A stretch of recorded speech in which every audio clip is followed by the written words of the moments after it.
Welcome, Mr. Ram Madhav. Welcome, Minister Shahid. Thank you for being with us here at the conclave. Very, very timely session as well. We've just had the first Quad meeting. Minister Shahid, I understand that you would like to make a short statement before we enter the question and answers. Please go ahead. The mic is right next to you. Go ahead and make your statement, sir. We'll be just joined momentarily by the Minister of Foreign Relations of Sri Lanka.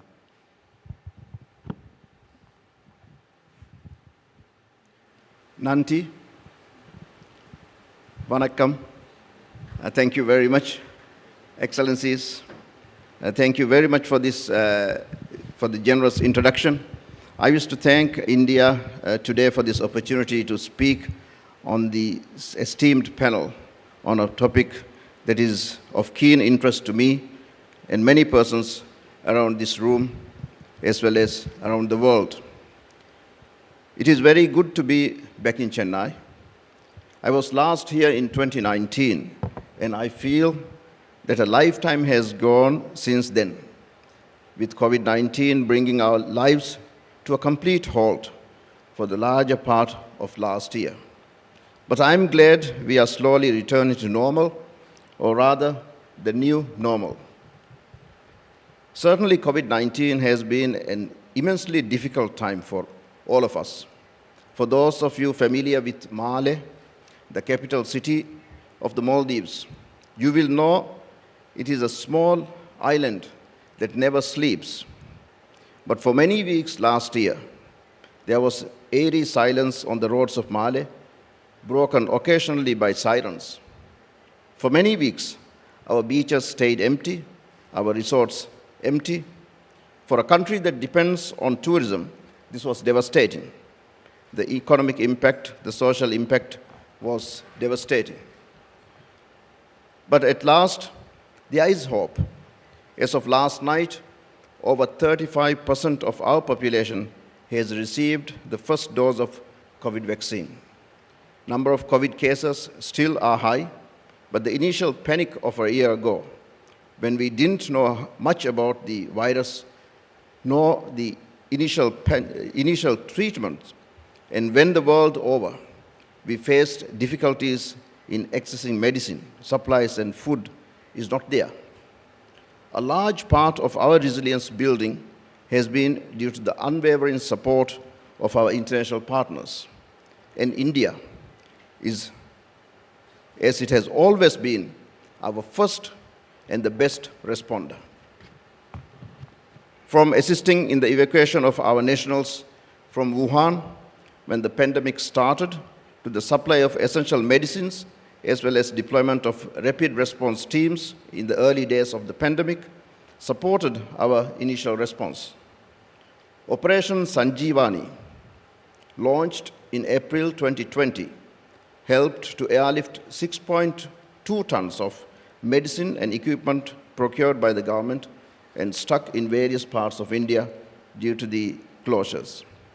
And in May 2020, INS Kesari, which was deployed to the Indian Ocean region on Mission Sagar and traveled over 7,500 nautical miles over 55 days, delivered 600 tons of food items to the Maldives as its first port of call.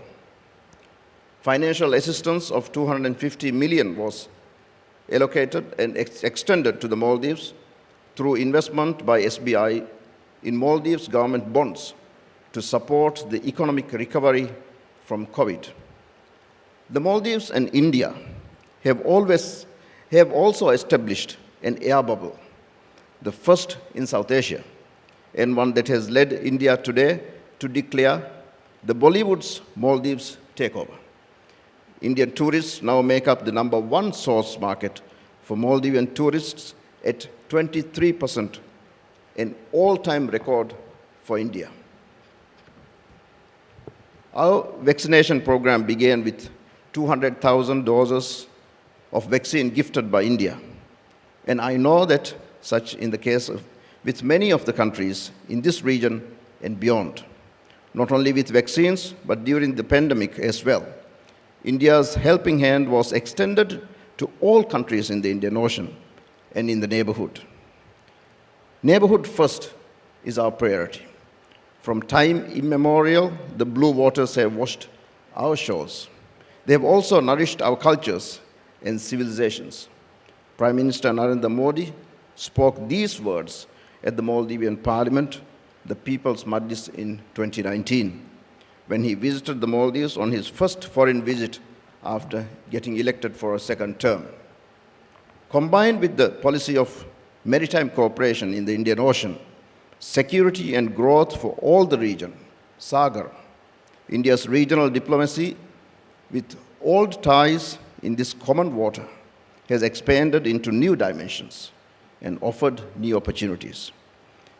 The ocean that connects the countries of South Asia and the Indian Ocean region, the Indian Ocean, in the last few decades have become the highway for global maritime trade, facilitating economic and social advancement at a rate unprecedented in human history.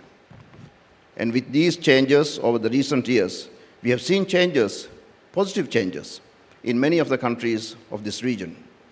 Governance challenges remain, development challenges remain, but there are hopeful signs too.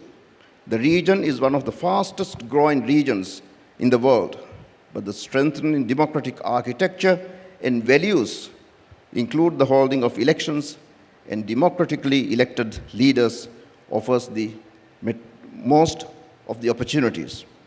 The region has a history of instability and undemocratic governments, leading to civil unrest and bad governance. We will not dwell on it, but arguably the region is more stable and democratic than it has ever been in the recent past. Violence and unrest have subsided. Militaries have left the streets. Major insurgencies have been contained. In my own country, in the Maldives, on September 17th of 2018, we elected President Ibrahim Mohamed Solih with an overwhelming majority. On 17th November 2018, he took office promising to end corruption, foster good governance, and to protect the country's democracy, values, and the environment for future generations. In our neighborhood, Sri Lanka, 2.5 decades of civil war came to an end in 2009, bringing the promise of stability, peace, and progress. In Afghanistan, a country torn apart by terrorism and years of conflict, President Ashraf Ghani, his efforts towards preserving the gains of the last 20 years in entrenching democracy and protecting the fundamental rights of all sections of the society are noteworthy. Democracies don't fight each other. That is the common mantra. The promise of democratic peace offers plenty of opportunities for development and for cooperation. And I think this provides for a strong opportunity for regional diplomacy in building and strengthening institutions that will foster a multilateral, regional approach in maintaining order in the Indian Ocean. A collaborative approach to maintaining a rules-based, inclusive order in the Indian Ocean is key, one that brings all the countries of the region together. Recent developments, such as IORA's working group on maritime safety and security, the Indian Ocean Naval Symposium, and the Gold Dialogue, are encouraging signs of strong commitment towards establishing a formal set of mechanisms for a multilateral approach in maintaining order in the Indian Ocean. The Indian Ocean Naval Symposium and the Gold Dialogue have proven to be important platforms, bringing together policymakers, naval officers, and practitioners from the Indian Ocean countries and beyond. Especially the Gold Dialogue is an important avenue for building confidence, sharing information, and its host, Sri Lanka, has a lot of important lessons to share on maritime security. The Indian Ocean Naval Symposium has also emerged as an avenue for policy coordination. IORA's working group has the promise to become the institutional space for collaboration, developing a common vision of rules-based order in the region to deal with maritime security. This could include non-traditional threats such as transnational organized crime policy, piracy, drug trafficking, human trafficking and smuggling, arms smuggling, and disaster risks. Central to all these initiatives is the key role that India plays in creating an atmosphere for building confidence. India inspires and leads the development of these mechanisms into strong and credible institutions that can foster regional peace and security and ensure coordination and collaboration in an effort to uphold order and peace in the Indian Ocean. The relationship between the Maldives and India is stronger than ever. It is strong because of our shared values, history, and perspectives. It is so because India is the first responder with external support in any crisis, whether it is foreign terrorist mercenaries like in 1988, or in humanitarian emergencies, as we saw in the Indian Ocean tsunami, or most recently during COVID-19, as I discussed earlier. But our relationship is strong also because it is the hinge of stability in the Indian Ocean. The Maldives is the heart of the Indian Ocean. The major sea lines of communication in the Indian Ocean goes through the Maldives. Nearly 100,000 vessels pass through the Indian Ocean every year. This is equal to almost 10 billion tons of cargo, including 36 million barrels of oil per day, more than 65% of the world's oil trade. This undoubtedly makes the Maldives an important link in global trade, in addressing global challenges, where continuous stability in the Indian Ocean is fundamental for the security of the Maldives. And indeed, a stronger, prosperous, democratic, and politically stable Maldives is necessary for the security of the Indian Ocean. I thank you. Thank you very much for your statement, Minister Shahid. That was an extensive overview of how Maldives views the Indian Ocean at this time, especially in this pandemic. I hope we very soon come to a time when we can say post-pandemic, but we still very much are in the flux of this pandemic. As you could see in just briefly earlier, Minister Gunawardene from Sri Lanka, the Minister of Foreign Relations, is going to be with us. So as soon as I get a confirmation from our team, we'll be able to go to him. While we wait for that, Mr. Ram Madhav, I'd like to come to you. You just heard from the Minister of Foreign Relations of Maldives. All of this comes at a time when there is so much churn, sir, in the Indian Ocean. You and I come from a country which has live operations in the north with our very well-known neighbor there as well. How do you see what's happening in the Indian Ocean right now? We've just seen the very important Quad meeting. I'm sure you've been very, very plugged into that. Give us your overview of this situation. Thank you, Shiv. Let me, at the very outset, compliment India Today for inviting two of our very important and very beautiful neighbors. Both Sri Lanka and Maldives are very beautiful destinations, and they're small countries in size, but they are very significant voices when it comes to Indian Ocean and Indo-Pacific affairs. I'm quite happy that in line with the thinking of Prime Minister Modi's government, even India Today also found it important to have their voices heard on this very important issue. See, that is the principle on which we are emphasizing right from the beginning when it comes to Indo-Pacific. Since you mentioned about Quad, a very significant difference between the previous meeting of the foreign ministers of Quad that took place at Tokyo a few months back and the one that happened yesterday. The difference is that, number one, we could issue a joint statement, which we could not do at the time of the Tokyo summit. Secondly, this joint statement has included the word that we have been emphasizing, the word inclusive. When we talk about the Indian Ocean, Indo-Pacific, whether a small country or a big country, every voice has to be included. That is our principle. So together, we have to make this region peaceful, free for navigation. Then many other things follow. See, basic principle of inclusiveness has to be accepted.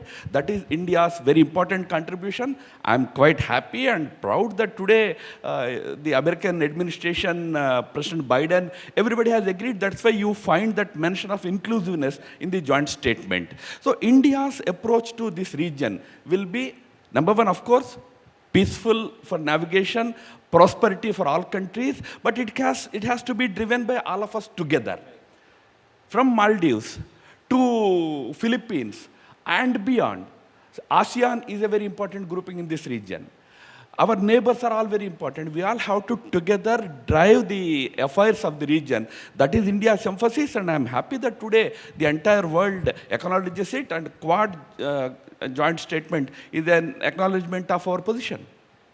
Minister Gunawardene, always a pleasure to have you, and especially, like I said, at a time when this very successful Quad meeting has just happened, sir. So your views on the fact that this is, of course, a construct that primarily involves the United States, India, Japan, and Australia. But like Ram Madhavji said, inclusivity is, a key underpinning of this construct. And that's the reason why countries like Sri Lanka, Maldives, and other countries in the Indian Ocean are extremely crucial. Give us the Sri Lankan view on the Quad, sir. I'm very happy that I've been able to join you today. India today has been always a very vibrant, open, taking issues of our region as well as in the international arena for a long time, especially with the participation of Honorable Mr. Madhav and my dear friend, the Foreign Minister of Maldives. I'm very pleased to be with you all today. I'm speaking to you all from the city of Trincomalee overlooking one of the biggest natural harbors of Asia. Indeed, Sri Lanka has been one of the closest neighbor of India. It is historically, culturally, and in all our relations, it has been the closest neighbor. India's policy of the Prime Minister on neighborhood trust is also very important at this moment when we consider the issue of other international summits and agreements. Sri Lanka, the President's mandate very clearly gave the President the mandate as a neutral, non-aligned state in its foreign policy, which we adhere to. And on that basis, we work with our neighbors. As mentioned earlier, and between our two countries and our three countries, India, Maldives, and Sri Lanka, we have had different security seminars, working together on maritime strategies, how to protect and keep our maritime lanes open to the greatest traffic that is crossing our lanes today because of the growing economic future that will come in the post-COVID era. I must mention, in the 21st century, it's Asia's role to play. And in Asia's role, India, growing economy of India, one of the largest populous states in our neighborhood, will be very important. And our countries, geographically abutting the maritime lanes of the Indian Ocean, will contribute closely with understanding to keep the lanes open as well as protected for economic as well as maritime development and the security of our area. We are also party. Sri Lanka is a party to the Indian Ocean zone of peace. zone of peace moved by Sri Lanka, India, few decades ago, which we have been committedly working towards with, I think, the support of Maldives right along has been on these great principles that we have moved to. So it is an important moment that Sri Lanka has committed, has announced its neutrality in its foreign policy, its cooperation as an aligned country, but working together closely with its neighbor in order to protect as well as develop, as well as contribute to the Indian Ocean maritime lanes, and also to increase our cooperation in many other areas that we could proceed as we see the post-COVID situation ending. If I may add one or two other Yes. matters of permission. I would like to once again thank India's important as well as contributory role in the COVID-19 pandemic, helping Sri Lanka in all its fronts. His Excellency President Gotabaya Rajapaksa's request to the Prime Minister of India, Prime Minister Modi, was immediately responded from the Prime Minister from the Indian side, helping our pilgrims who were stuck in India to return, our students stuck in India to return, as well as giving assistance in medical supplies, and now leading to being the strongest assistant to start a program of vaccination that is on, to which India has been helpful in overcoming this greatest challenge that today mankind faces across the world. The Sri Lanka-India relations on this matter is kept as a strong bond of friendship, not only between us, but between different countries who are trying to overcome this challenge. Minister Gunawardene, thank you very much for those opening remarks. And like Ram Madhav ji just mentioned, apart from all the very, very fine points you've made, may I compliment that wonderful background that you've brought us. We're very envious of that beautiful country, as Ram Madhav ji himself said, about Sri Lanka. I've had the privilege of having visited Sri Lanka.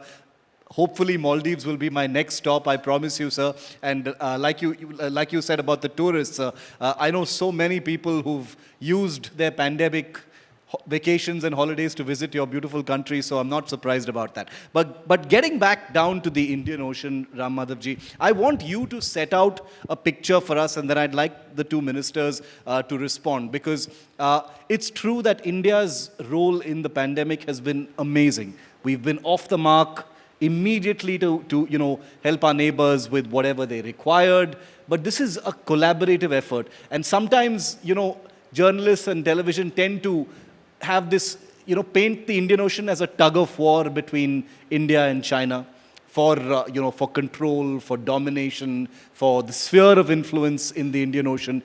Give us your perspective, sir, of where India's role is after what has happened in the last 12 months. We all must, first of all, appreciate the fact that in the 21st century, the Indian Ocean region, or if you extend it to the Pacific, the Indo-Pacific region, has emerged as the global power axis. Almost 70% of the container trade passes through Indian Ocean today. Countries with big economies like Japan, China, Singapore, Taiwan, South Korea, Australia, India, all of us depend on these ocean lines for our own survival. For example, India's imports, we depend on Indian Ocean to the tune of 70% of our imports today. that should give us an idea about the significance of these ocean lines in this century. It is going to be this story for next several decades. So that makes this region, number one, a huge opportunity for all of us, but also a huge challenge. Because it has emerged as the most happening region, it is prone to a big power tussle here.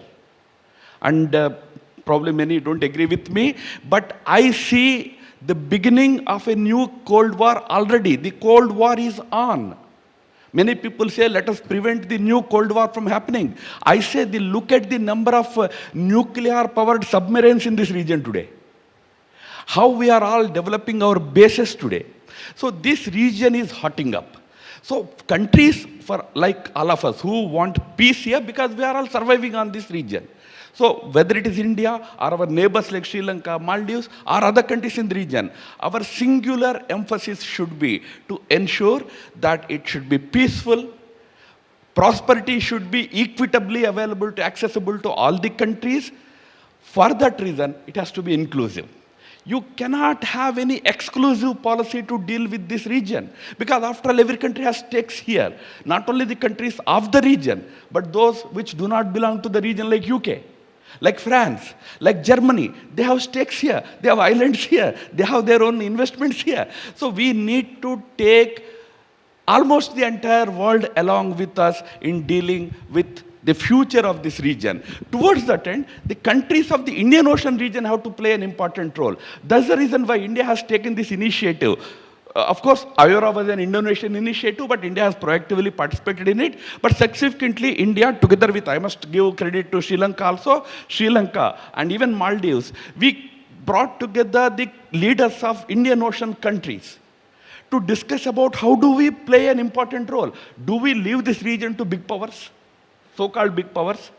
Or do we have a role to play? We are insisting that this Indian Ocean should be managed with the proactive involvement of the countries in the region, small or big. We all have to together play a role in managing the peace, prosperity, and inclusivity of this region. Towards that end, former Prime Minister of Sri Lanka has proposed in one conference that why not we have, on the lines of European Parliament, why not would we have an Indian Ocean Parliament of 28 countries? May not be a full parliament. Can't we come together on a regular basis to discuss about how to manage the affairs of this region? Just one point I would make and stop. See, vaccines, yes, we are playing a big role today. And India has always been a leader when it comes to vaccines. India has excellent vaccine manufacturing companies in our country. We will be in the forefront supplying vaccines to all the countries, especially in the region, Indo-Pacific region, then of course also beyond. One of the important things in Quad agreement was about 1 billion vaccines to be supplied with the help of all these 3 other countries. But you must remember, Honorable Minister referred to tsunami. At the time of tsunami also, all our countries have immediately jumped to the help of these nations. So on humanitarian situations, we have already learned to work together. But when the situation is looking like hotting up, when the region is turning into, a sort of another Cold War-like situation is emerging, it is in our own interest, it is the interest of India, Maldives, Sri Lanka, all of us, to play an active role to ensure that it won't lead to any future conflicts. Let me end by saying, war is about competition between countries. Diplomacy is another kind of competition. Maybe competition through diplomacy is better than competition through war. A very turbulent and realistic picture, Minister Shahid, has been painted in the Indian Ocean. Maldives, right in the middle of it. You've given your perspective on India's role and relations between Maldives and India. Tell us about how your country perceives the Indian Ocean hotting up, especially in the last 12 months. Of course, there has always been a power tussle, especially between India and China, but other nations as well. But in the light of the border conflict between India and China in Ladakh, there is obviously a resonance in the Indian Ocean as well, amplified by the pandemic and the need for new power structures in the Indian Ocean. How does the Maldives perceive that? Thank you very much. Let me first put the perspective of Maldives in the Indian Ocean. The rest of the world sees Maldives as this small island archipelago state in the middle of the Indian Ocean. But you can have a look at the other side of the coin. We are a large state, a large ocean state. We have 1 million square kilometers of sea, of Indian Ocean. And the geographic location of Maldives makes the responsibility on us also very large. A responsibility which we intend to take very seriously. Because we have been talking about the possibility of hotting up of the situation. And a Cold War. Yes, a Cold War. We launch ourselves into a Cold War, and it could take up decades for the Cold War to continue. And then perhaps there will be an end to the Cold War, bringing decades of uncertainty, of challenges to development, and many, many other difficult situations to those of us who are geographically stuck in the middle of the ocean. We, the islands of the Indian Ocean, we can't go anywhere. We are there. We are placed in the Indian Ocean. But those who are wanting to bring foreign conflicts into the Indian Ocean, for them, they can move on. When they find a better location to cook up the conflicts, they will move on. But we'll be there. We will continue. Our resources are the ocean. Our economies are based on the ocean. Our developmental assets are in the ocean. So, to put it shortly, Maldives does not see itself as a small state when it comes to the Indian Ocean, because the responsibility on the Maldives is a huge one. And therefore, we will take the responsibility very seriously and play the role that is being called upon the Maldives to make sure that the Indian Ocean remains peaceful, Indian Ocean remains accessible to all, and Indian Ocean development is not hindered in any way. I thank you. Minister Gunawardene, I'd like you to weigh in on this as well, the power tussle, the Cold War, as Ram Madhavji put it, and the hotting up of the Indian Ocean in general, especially because Sri Lanka has for many, many years and decades been the centerpiece of this power tussle. If you were to look at it in terms of just India and China, there has been a competition for influence. There is a competition for strategic points in Sri Lanka as well. How would you, from the government of Sri Lanka, view this latest hotting up and this competition for dominance, sir? And Sri Lanka's role? As mentioned earlier by Honorable Ramadav, as well as the Foreign Minister, my good friend from Maldives, we are geographically positioned. And our geographical positions have faced all these challenges historically too. When the Western powers wanted to control the maritime lanes in the Indian Ocean, we have had this experience, sorry to say, with Portugal, Holland, as well as from region. I'll speak from Bay of Trincomalee, from a Sri Lankan hotelier's beautiful welcome hotel.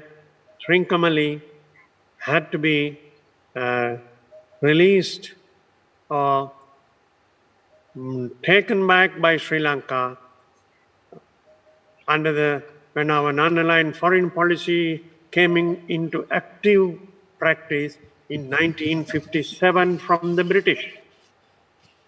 We have not allowed Trincomalee thereafter, keeping that for development, economic activity, cooperation on various fronts, and especially being one of the most important natural harbors in this area. Sri Lanka-India relations have not only been on economic front, but on security. Our relations with Maldives too have been on security too.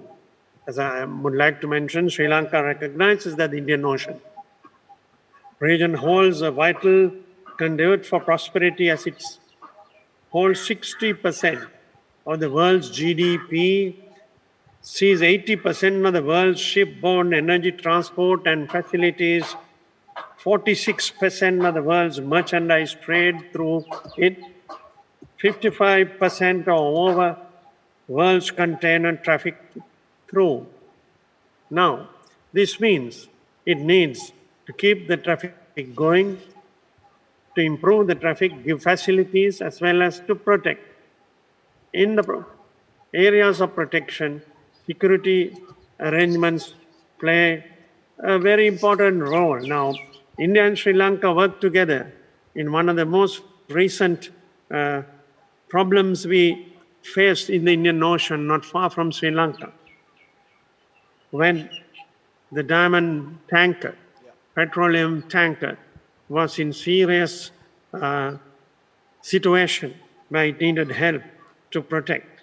Both our countries work together in security of not only for the diamond petroleum container ship, but also to protect the environment. The environment, climate change plays a very important role in the Indian Ocean. Therefore, the security cooperation has to go into new areas. The laying of various IT cables on the seabed is another issue where we need cooperation among the adjoining countries. So, in that way, we have had the security conferences, as mentioned on NIRA. We have been working within NIRA. We'll work to further strengthen NIRA, as well as we've been working on our security, maritime security cooperation into the arrangements within NIRA, as well as India, Sri Lanka, Maldives, maritime cooperation. I would agree that it is not static. The economic growth is not static. Science brings new areas of innovation, which India has been doing. The satellite innovations which they have made, it helps all others.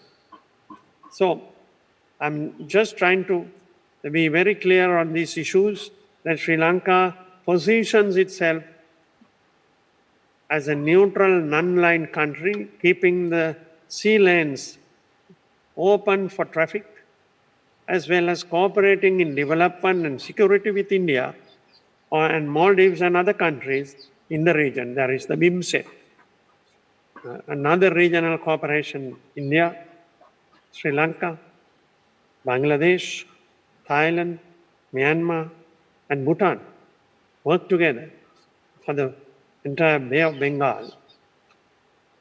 It is a fact to state, as I mentioned earlier, that 21st century, the strongest economic powers that's growing in Asia is India and China. And also our cooperation with ASEAN, which has expanded itself now with various tariff barriers, also will become an issue for us to study together how to cooperate in relation to these factors we mentioned, plus the Indian Ocean security. I want to, as we come to the last leg of this discussion, Ram Madhavji, let's speak about some specifics now, because the tone has been set. We know what the issue is. We know there is a competition between countries. Like you yourself said, it's a region that is hotting up right now. Since we have the ministers of these two beautiful countries, List for us briefly, Ram Madhavji, what the expectations would be from the Indian side. Then we'll get their expectations from India. What are India's expectations from these countries in what we are seeing right now in the Indian Ocean, especially in view of what's happening with China? I think more than India's expectations from our neighborhood countries, their expectations from us also are equally important. Because I'll ask them both that next. We are all sovereign equals, I admit that, but yet India is a big country having bigger presence in the Indian Ocean region. You see, you notice the words like, protecting, or, such words when you hear, or neutrality, they indicate the stress of smaller countries in the region. Why the talk of neutrality comes? Because when you force them to choose, they want a choice to be made, then there will be pressure on countries. So countries like India, countries like China, USA, our utmost important responsibility is not to thrust choices on other countries in the region. Rather, we have to give them confidence that we all can work together. India has been working in that direction.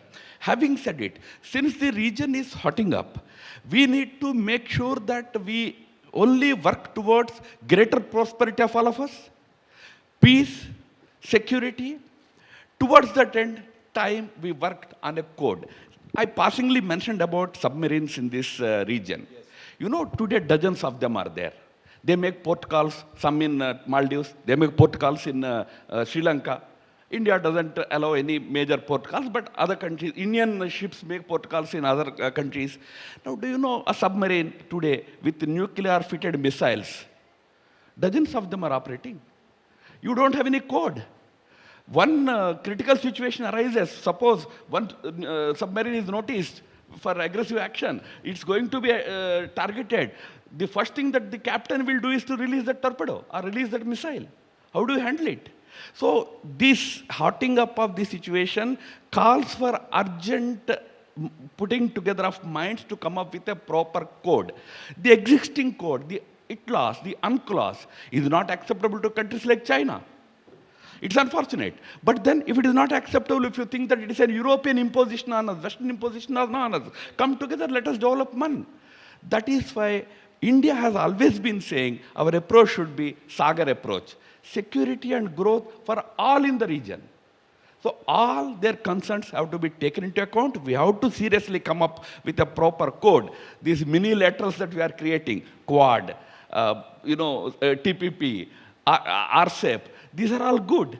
But we all have to together now come up with a 21st century law that guides our actions of the individual countries in this entire region. I think towards that end, India has to make greater contribution. India will have a greater contribution without a doubt. Minister Shahid, to you first and then to the Sri Lankan minister. Your expectations from India. We've just heard about the expectations from India's side. What are your expectations from India? And this is, let me make it very clear, we recognize that these are sovereign countries we're talking about. It's not about bigger or smaller. As you yourself said, Minister Shahid, yours is a large ocean state, so it's not about big or small. But as partners and as part of this collaborative effort in the Indian Ocean region, what would Maldives' expectations be from India? Thank you. First, I would like to reiterate that we take the responsibility that we are thrust upon as the heart of the Indian Ocean very seriously. And I beg to differ, sir, that we do not have any submarines from any country, be it India or any other state, called upon in any port in the Maldives. And I think that needs to be clarified. Recently, Dr. Jayashankar, the External Affairs Minister, was in Maldives.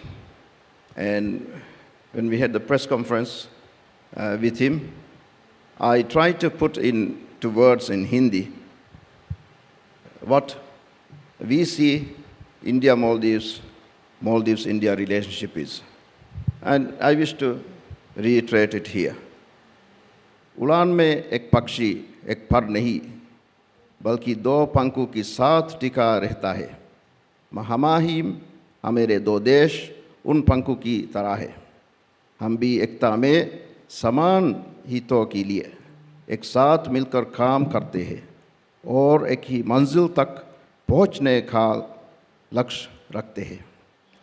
हम जाने पहचाने रास्तों के साथ साथ नए रास्तों पर भी मिलकर चलते हैं।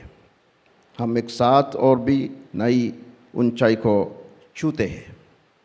That is our expectation, and that is how we see the Maldives-India relationship. A bird in flight stays true on course with not one but two wings in synchronized motion. Our two countries are just like those wings. We work in harmony, we work together with the same interests, aiming to reach the same destination. We take the tried and tested road along with the new and uncharted path together. We ascend to greater heights together. And that is how it will be. Minister Gunawardena, I was so hoping that I will be able to see you in person here. I can tell you that we here are missing you greatly, but I hope to see you in Colombo soon. Thank you. Absolutely. And on that note, I'd like to leave the last word to Minister Gunawardena. Very quickly, sir, we're almost out of time. List for us just a few expectations. I mean, I don't mean to, sort of package it like that, because this is a old and complex relationship between our two great nations. But in this new scenario, give us the broad, big expectations between our two countries. Sri Lanka-India relationship is historic. Centuries expands to the millennia in different areas of friendship and cooperation. Also with the countries of the Indian Ocean, where Sri Lanka and India together have recognized the Indian Ocean as a very important area where our cooperation has to be on all fronts: security, economic development, environment protection, as well as the contribution to keep the sea lanes open for the entire world to benefit. That is how the maritime lanes have been always kept open by all our countries, for which Sri Lanka expects to maintain the commitment together, and all three our countries being very close on that matter, as well as in other areas where we have to deeply cooperate in the Indian Ocean. Indian Ocean has so many other countries within the IORA, which also is very important.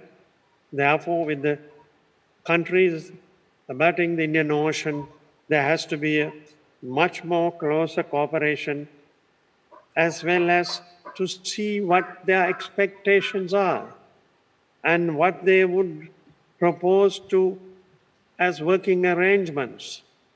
Obviously, with the growth that is taking place today, it will become the most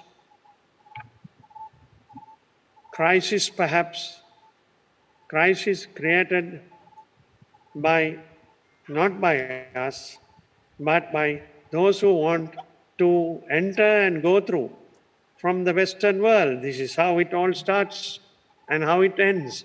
Let us work together. That's why Sri Lanka maintains a neutral, non-aligned policy and close cooperation with India on maritime, security, economic. Various investments come. Our president has invited our neighbor countries for investment, because economic growth will be the only way to bring prosperity to our nation. I would like to mention, finally, a word. We are Kalyana Mitra for a policy. Kalyana Mitra means a friend in difficulty and a friend in happiness. That's how Sri Lanka has always been with India and our closest Indian Ocean friends. May it always remain like that. We're out of time, but that's a wonderful sentiment and note to end this extremely significant session on. I'd like to extend my gratitude to Minister Gunawardene. Thank you for taking the time out from beautiful Sri Lanka, to Minister Shahid for giving us your time by coming here from beautiful Maldives, and Ram Madhav ji, as always, always a pleasure. Thank you very much, gentlemen, for being here. Thank you.